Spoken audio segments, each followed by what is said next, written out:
अपने प्रोस्पेक्ट को कन्वर्ट नहीं कर पाते हैं और उनका बिजनेस, चाहे वो एमएलएम में काम कर रहे हैं, चाहे वो बिजनेस इंडस्ट्री में है, चाहे वो छोटी सी दुकान चला रहे हैं, लेकिन ग्राहक उनके पास होल्ड नहीं होते हैं, ग्राहक उनके मल्टीप्लाई नहीं होते हैं, काम उनका बढ़ता नहीं है।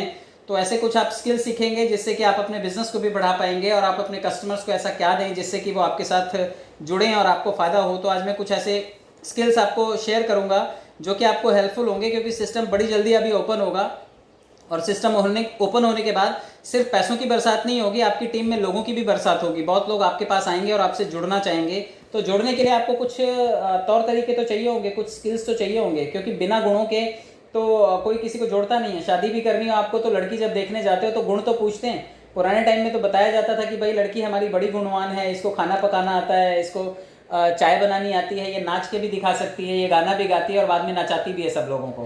तो ये सभी चीज़ें आपने देखी होंगी, क्योंकि गुण चाहिए किसी भी चीज़ में। अगर गुण नहीं होंगे तो वो किसी काम की नहीं है। तो मैं आपको इसके भी गुण बताऊंगा कि आप में ज़ीरो जो है टैलेंट इसके लिए चाहिए। ये गुण सीखने के लिए आपके लिए बहुत ज़्यादा एजुकेशन नहीं चाहिए, बहुत ज़्यादा पढ़े लिखे होने की ज़रूरत नहीं है आपको।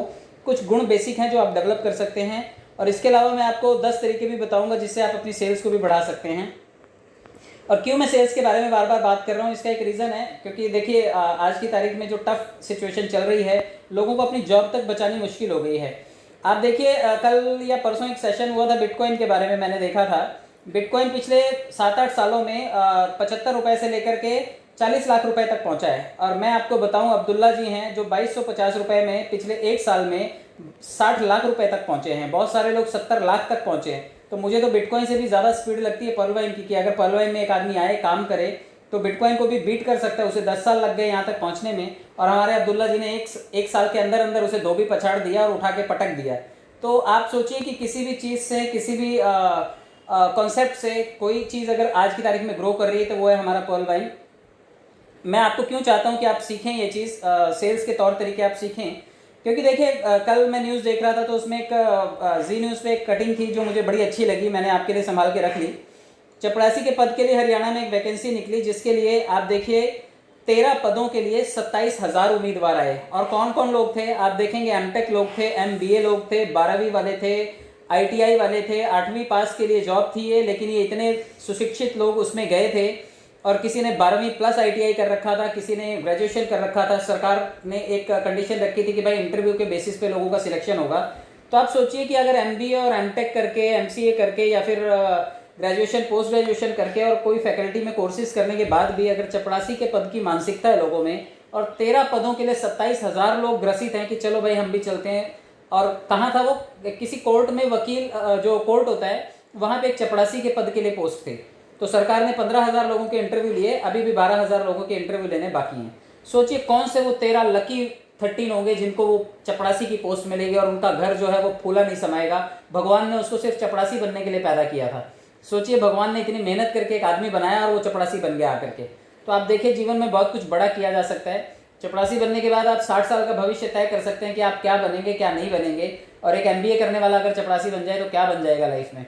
तो आप सोचिए अगर आप सेल्स की टेक्निक सीख लेते हैं, अब्दुल्ला जी जैसा सामान्य आदमी भी, आप सूर्यवंशी सर को देखिए, विजय पंडित सर को देखिए, बहुत सारे लोगों को देखिए, सामान्य बैकग्राउंड से आते हैं लेकिन लाखों रुपए अगर वो कमा सकते हैं, तो मैं और आप भी आज वही काम कर रहे हैं जो वो लोग करके गए हैं। तो मुझे और आपको सीखना चाहिए।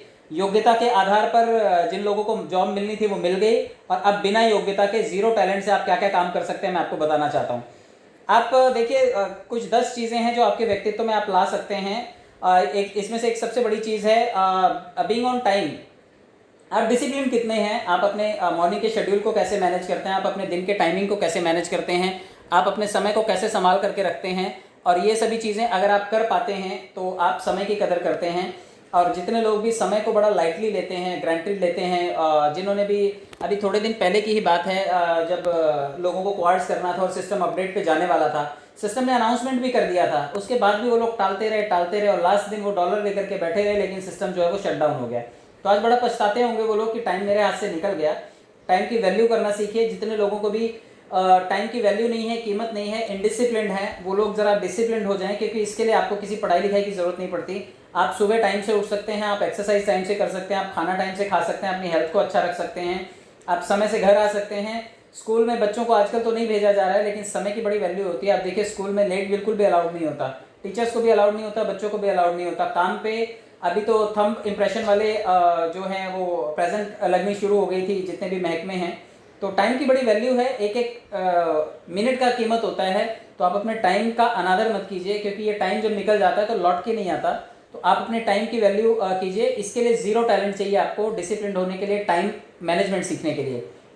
दूसरी चीज़ देखिए, मेकिंग एन एफर्ट। आपको मेहनत करने के लिए भी कुछ बहुत ज़्यादा पढ़े लिखे होने की और टैलेंटेड होने की ज़रूरत नहीं है। आप अगर मेहनत करना जानते हैं तो आप बहुत टैलेंटेड हैं तभी मेहनत कर पाएंगे क्या? आपने इंजीनियरिंग किया तभी आप मेहनत कर पाएंगे क्या? आप मजदूर भी हैं तो आप मेहनत करना जानते हैं, आप ऑटो चलाते हैं, वॉचमैन हैं, किसी दुकान में काम करते हैं, किसी खेती में मजदूरी का काम करते हैं, मनरेगा में काम करते हैं, या वट जो भी आप काम करते हैं, आप एफर्ट जो है आप लगाना सीखिए। जितने लोग भी कंजूसी करते हैं कि नहीं भाई हम मेहनत नहीं करेंगे, तो जो लोग मेहनत से बचते हैं उनका दुनिया में कोई सामी नहीं होता, कोई उन्हें बचा नहीं सकता, क्योंकि मेहनत का शॉर्टकट कुछ भी नहीं है।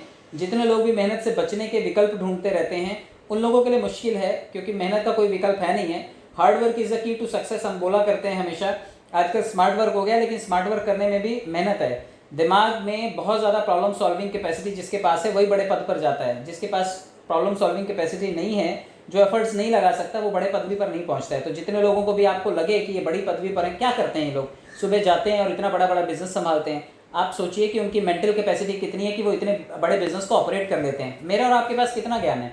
हमारी अपनी टीम के 4 लोग तो संभलते नहीं है, हमसे मोटिवेट तो होते नहीं है।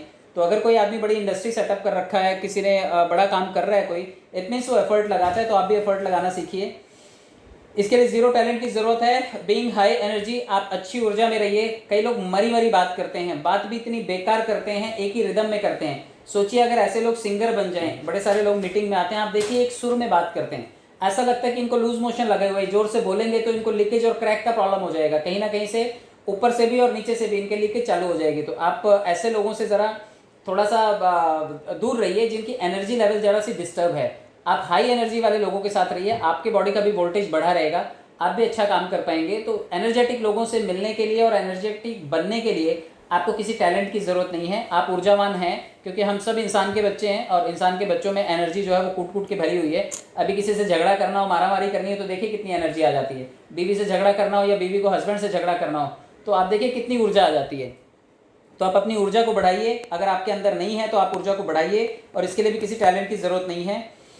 Having a positive attitude, positive सोचने में भी आपको किसी टैलेंट की ज़रूरत नहीं है, आपको बहुत टैलेंटेड होने की ज़रूरत नहीं है। आप पॉजिटिव सोच सकते हैं। बहुत लोगों की आदत होती है मुंह खोलते हैं और नेगेटिव बोलते हैं। आप अपने आप को पॉजिटिव बोलना और पॉजिटिव एटीट्यूड वाला बनाइए, क्योंकि सेल्स की फील्ड में एटीट्यूड ही सब कुछ होता है। 99% सेल्स जो है वो एटीट्यूड की वजह से आती है। आपके प्रोडक्ट के दमखम की वजह से लोग प्रोडक्ट नहीं लेते, वो आपको देखते हैं, इसलिए आपके साथ जुड़ते हैं। जितने लोगों की भी टीम बड़ी है, डेफिनेटली आप उनकी एनर्जी लेवल देखिएगा। आप एहतशाम सर की एनर्जी देखिएगा, आप डी के मालाकार सर की एनर्जी देखिएगा। जब ये लोग बोलते हैं तो इनकी एनर्जी बिल्कुल स्पार्किंग होती है। आप मनीषा मैडम की एनर्जी देखिए, स्पिरिट वाली होती है। और कई लोग ऐसे आते हैं, मंच पर आते हैं, बड़े बड़े लेवल पर है लोग, आप देखिए ऐसे सुर में बोलते हैं, इतना हल्के से बोलते हैं कि सामने वाले को कान में भी एम्पलीफायर लगा करके सुनना पड़ेगा। तो आप अपनी आवाज़ को, लीडरशिप की आवाज़ जो है वो बुलंद होती है और एटीट्यूड उसका पॉजिटिव होता है, उसकी बॉडी भी पॉजिटिविटी को प्रदर्शित करती है। तो आप अपने आप को पॉजिटिव एटीट्यूड वाला बनाइए, किसी टैलेंट की ज़रूरत नहीं है उसके लिए। बीइंग पैशनेट, बिल्कुल आप किसी भी चीज़ के लिए पैशन रखिए, क्योंकि जब तक पैशन नहीं होगा, आप 100% डिवोट नहीं करेंगे किसी चीज़ को, तब तक वो चीज़ आपके लिए अचीवेबल नहीं होगी। पागलपन होना चाहिए, बिल्कुल पागलपन होना चाहिए। अगर आप कोई भी चीज़ सीखना चाहते हैं तो आप पैशनेट होना चाहिए। अगर आपके अंदर पैशन है तो आप बिजनेस में बहुत अच्छी टीम बना सकते हैं। आप कोई भी चीज़, किसी भी चीज़ में हाथ डालेंगे, आप पीछे नहीं आएंगे। आपका पैशन आपको उसमें सफलता दिलवाएगा, आप कभी फेल नहीं होंगे। पैशनेट आदमी जो ठान ले वो कर लेता है, वो गिव अप नहीं करता कभी भी। तो आप पैशनेट बनिए। और पैशनेट, प्यार में लोग पैशनेट हो जाते हैं। आप देखिए कि पागल हो जाते हैं, फिर लड़की के घर वाले जूते मारें, पड़ोसी मिलकर के मारें, लड़के के खुद के घर वाले उसको पकड़ के ठुकाई करें, उसकी पुलिस वाले मारें, लेकिन प्यार का भूत उसके ऊपर से उतरता नहीं, क्योंकि हाईली एनर्जेटिक होता है वो। पैशन इतना ज़्यादा होता है, प्यार के लिए पागलपन इतना ज़्यादा होता है, और एट द एंड उसको वो चीज़ मिल जाती है। तो आप देखिए कि पागल, बार बार हम कहते हैं कि पागलों ने इतिहास रचा है, क्योंकि वो पैशनेट होते हैं अपने काम को करने के लिए। उन्हें जो चीज़ चाहिए, मतलब चाहिए। तो आप पैशनेट बनिए, कोई टैलेंट नहीं चाहिए उसके लिए। गुड बॉडी लैंग्वेज होनी चाहिए, और आपको वो इस्तेमाल करनी भी आनी चाहिए। कई लोग हाथों को एक घड़ी करके रखते हैं, सामने फोल्ड करके फिर बात करते हैं, हाथों को पिछवाड़े पर रखते हैं, एकदम हाथों को ब्लॉक कर लेते हैं। जबकि हमारे व्यक्तित्व में बोलने वाला जो हम साधन बोलेंगे तो या तो हमारा चेहरा बोलता है या फिर हमारे हाथ बोलते हैं। आप देखिए जितने भी अच्छे स्पीकर्स होते हैं वो अपने हाथों का इस्तेमाल बहुत करते हैं। और आप अपनी बॉडी लैंग्वेज का बिल्कुल इस्तेमाल कीजिए। आपके चेहरा, आपकी आंखें, आपकी भौवें, आपका माथा, आपके गाल, आपकी स्माइल, आपकी गर्दन का हिलाना, आपके कंधे, आपकी फिंगर्स, ये सभी मूवमेंट्स आपकी बॉडी लैंग्वेज में आती हैं। आप किसी को पेट से तो बुलाते नहीं कि देखो मैं पेट दिखा रहा हूँ इसलिए आप मेरे पास आ जाओ।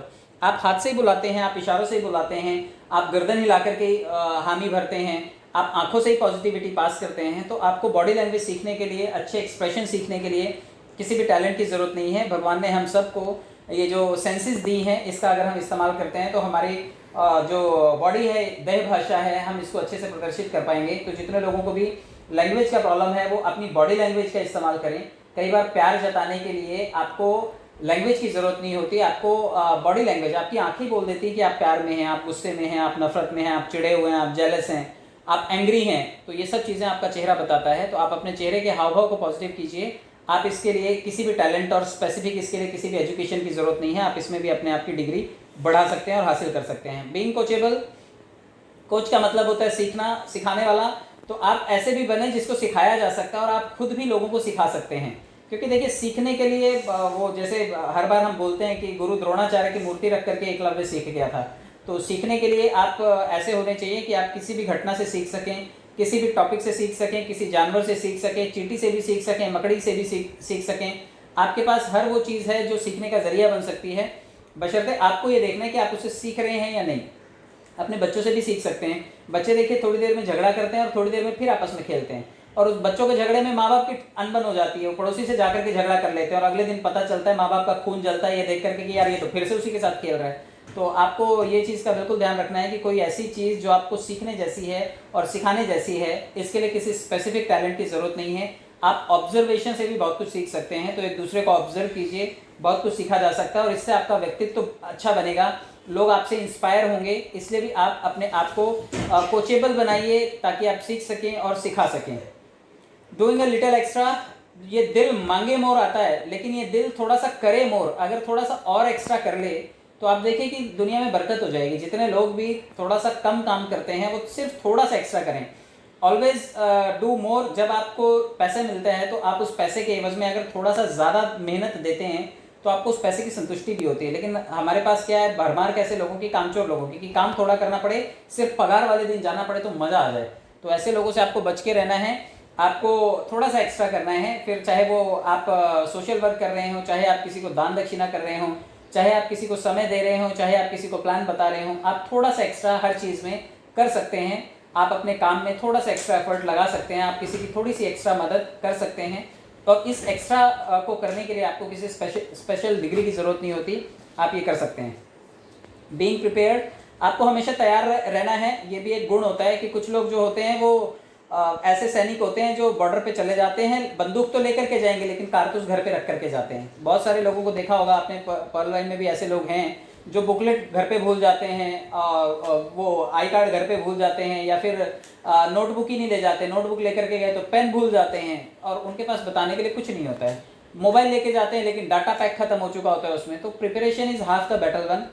किसी भी लड़ाई को जीतने के लिए आपको प्रिपरेशन चाहिए, तो आप प्रिपेयर रहिए। और प्रिपरेशन करना, अगर आप सुबह कहीं जाने वाले हैं तो आप रात के टाइम अपने ड्रेसेस को, अपने किट को, अपने बैग को आप प्रिपेयर कर सकते हैं।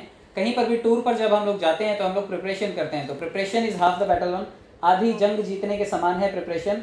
तो आप बिल्कुल प्रिपरेशन कीजिए, इससे आपको फ़ायदा होगा। और इसको सीखने के लिए आपको स्पेसिफिक किसी चीज़ की ज़रूरत नहीं है। एक हाउसवाइफ जो रोज़ खाना बनाती है, मेहनत करती है, एक्चुअली वो होम मेकर होती है, उसको पता होता है कि खाना कैसे बनाना है। वो छोटी छोटी चीज़ों को प्रिपेयर करती है। वो तेल चढ़ा करके फिर वो लहसुन छीलने नहीं बैठती, वो लहसुन छील लेती है, कांदा काट लेती है, टमाटर काट लेती है, फिर वो गैस को ऑन करती है। और हम लोगों को कब याद आता है, जब तेल उबलने लगता है तो हमें याद आता है कि कांदा काटना तो भूल ही गए हम लोग। तो प्रिपरेशन आप कीजिए और प्रिपरेशन करने से काफ़ी लड़ाइयाँ आप जीत सकते हैं। Having a strong work ethics, काम करने के लिए कुछ स्ट्रॉन्ग प्रिंसिपल्स ज़रूर बनाइए। कुछ लोग जो हैं वो मूडी होते हैं, वो थोड़ी देर काम करेंगे फिर थोड़ी देर वो नौटंकी करेंगे, थोड़ी देर अपना मूड रिफ्रेश करेंगे। तो आप देखिए कि वो एक वांटेड पिक्चर का एक इसका तो भी डायलॉग है कि एक बार मैंने कमिटमेंट कर दी तो फिर मैं मुड़ के भी पीछे नहीं देखता। तो आपको थोड़ा सा ऐसा बनना पड़ेगा। अगर काम में आपको सफलता चाहिए तो कुछ एथिक्स को फॉलो करना पड़ेगा, कुछ नियमों को, कुछ प्रिंसिपल्स आपको बनाने पड़ेंगे, और अगर आप ये बनाते हैं तो आपको बहुत हद तक सफलता मिलेगी। और ये सभी चीज़ें जो हैं ये आपको बिना किसी डिग्री के सीखी जा सकती हैं, इसके लिए किसी चीज़ के टैलेंट की ज़रूरत नहीं है। तो अगर आप ये चीज़ें सीखना चाहते हैं, आप अपने ऊपर काम कीजिए, और ये कोई सिखाने के लिए भी कोई ज़बरदस्ती नहीं कर सकता आपसे। अगर आप सीखना चाहते हैं तो आप आसानी से सीख